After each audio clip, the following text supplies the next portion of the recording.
এবং বলা হচ্ছে যে যে জায়গাটিতে প্রোগ্রাম আজকের এই পথসভাটি করা হয়েছে ঠিক সেই জায়গার সামনে বেশ কয়েকটি জায়গায় তারা আগুন ধরে দিয়েছেন এবং যে আইনশৃঙ্খলা রক্ষাকারী বাহিনীর সদস্যরা পর্যন্ত এই আজকের এই পরিস্থিতি নিয়ন্ত্রণে আনতে গিয়ে অনেকটা ব্যাগ পেতে হয়েছে।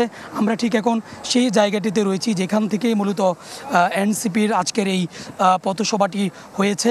সেই পথসভার ঠিক আমরা বর্তমানে যে পৌর উন্মুক্ত মঞ্চ সেখানে আমরা রয়েছি। দেখতে পাচ্ছেন যে একেবারেই যে চেয়ারগুলো রয়েছে এগুলো ভেঙে এগুলো একেবারেই লণ্ডভণ্ড করে দিয়েছে এবং স্টেজের সামনে কিন্তু যে দাউ দাউ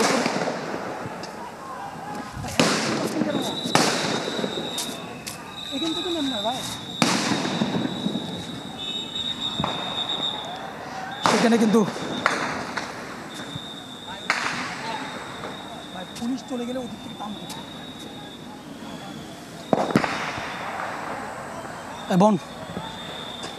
এবং দেখতে পাচ্ছেন যে এটি সেই স্টেজের সামনে আমি এখন রয়েছি।